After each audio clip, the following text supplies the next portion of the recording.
රාහු අසුරේන්ද්‍රයා පවා හේ මහා වීරෝ යන නමින් බුදු පියාණන් අමතා ඇත. බුද්ධ ජීව විශේෂය. ස්වාමීනි ඔබ වහන්සේ දෙවියෙක්ද?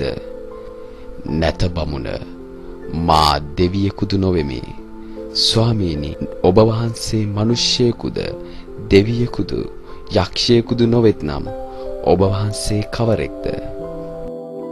කලලේ උපන් සියපත ඉන් නික්ම ඉන් නොගෑවී පිපී ලෙලෙන්නේ යම්සේද මමද මිනිසුන් අතර ඉපිද මිනිසුන් අතර හැදී වැඩි චතුරාර්ය සත්‍ය අවබෝධයෙන් කෙලෙසුන් නසා නිර්වාණය ලදෙමි. එසේ හේයින් බමුණ මා බුද්ධ යයි දනුව. මේ වූ කලී බුදු පියාණන් වහන්සේ සහ ද්‍රෝණ නම් බමුණු තෙම අතර ඇති වූ සංවාදයකි. තිලෝගුරුන් තමන් වහන්සේව මෙහිදී හඳුන්වා දුන් ආකාරය ගැන මදක් අවධානය යොමු කරන්න. චාල්ස් ඩාවින් හා ඔහුගේ සත්ව පරිණාමවාදය ගැන ඔබ අසා ඇති. එක්වදෝරය අසල ගැලපගෝස් දූපත් ආශ්‍රිතව සිදු කළ පරීක්ෂණ තුළින් ලොවට මැවුම්වාදය ප්‍රතික්ෂේප කරන ජීව විද්‍යා න්‍යායක් ඔහු හඳුන්වා දුන් නිසා අප ඔහු පරිණාමවාදයේ පියා ලෙස පොතපතින් හඳුනා ගතිමු. ඩාවින් සැබවින්ම පරිණාමවාදයේ පියාද? නැතහොත් ඔහු පරිණාමවාදයෙන් අර්ධයක් පමණක් වටහා ගත්තෙකුද? ඉතිරි අර්ධය කුමක්ද? සම්පූර්ණ පරිණාමවාදයේ දෙසුවේ කවුරුන්ද? දැන් නැවතත් ද්‍රෝණ බමුණාට බුදුරදුන් තමන් වහන්සේ හඳුන්වා දුන් ආකාරය සිහිපත් කරගන්න. කලලේ පිපී ඉන් නික්ම කලලේ නොගෑවී මිනිසුන් අතර ඉපිද හැදී වැඩි චතුරාර්ය සත්‍ය අවබෝධයෙන් කෙලෙසුන් නසා නිර්වාණය ලදෙමි. එසේ හේයින් බමුණ මා බුද්ධයයි දනුව. අග්ගජ සූත්‍රයේහි බුදුරදුන් ලෝකාරම්භය ගැන දෙසා ඇත්තේ ඊතා සරල ඒක සෛලික ජීවී ස්වරූපයෙන් සිතුවිලි පරම්පරාව හා ඒ ඔස්සේ සැකසුණු කාය පරම්පරාව නිසා ජීවී වූ වර්ධනය වූ බවයි. මේ සිතුවිලි පරම්පරාව හා ඒ ඔස්සේ සැකසුණු කාය පරම්පරාව යන්නට නැවත නැවතත් ඔබේ දැඩි අවධානය යොමු කරන්න. එසේනම් සම්බුදුන් දෙසූ පරිණාමය කොටස් දෙකකි. මනෝ පරිණාමය හා කාය පරිණාමය. චාල්ස් ඩාවින් අල්ලා ගත්තේ මෙයින් එක් කොටසක් පමණි.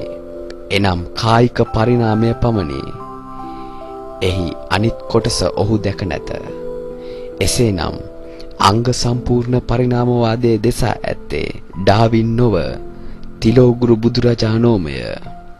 එමතු නොව ඩාවින් වටහා ගත්තේ පෘථිවි පරිණාමයේ එක් කොටසක් පමණි. සම්බුද්ධ පරිණාමවාදය මුළු මහත් විශ්වයේම ජීවී පරිණාමය විස්තර කරයි. මනස පෙරගමන්යයි. මනෝ පුබ්බංගමා ධම්මා. මනස අනුව කය සැකසෙයි.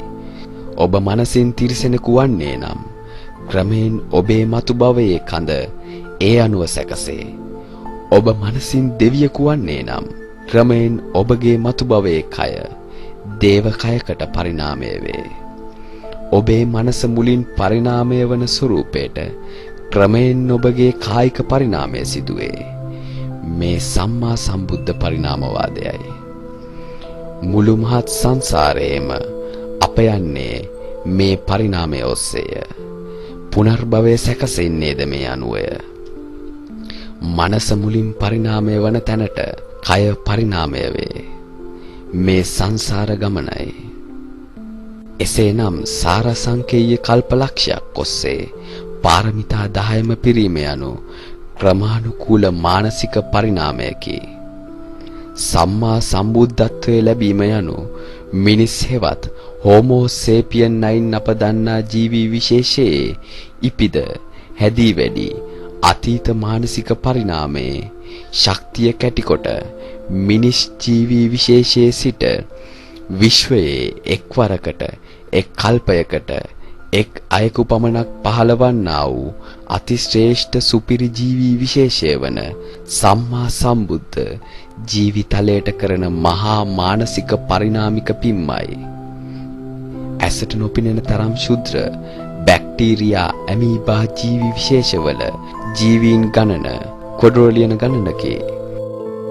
කුඩා නොදියුණු කෘමි සත්ව විශේෂයන්ගේ පහළවන ජීවීන් ගණන ට්‍රිලියන ගණනකි. ඊට වඩා සංකීර්ණ සත්ව විශේෂවල බිලියන ගණනක් පහළ වෙති. මිනිස් ජීවි විශේෂයේ සත්ව සංඛ්‍යාව බිලියන 7කි. ඊටත් වඩා දියුණු දේව ජීවි විශේෂයේ ගණන මිලියන ගණනක් විය හැකිය. ඊටත් ඉහළට යන්නට ඒ විශේෂයේ ජීවීන් ගණන තව තව අඩු විය හැක. අනාගාමී වූවන් උපදින ආකනිෂ්ඨ තලයේ ශුද්ධ වාස බ්‍රහ්ම ලෝකවල එකවරකට ඇත්තේ ඊටාම සුළු 14කි.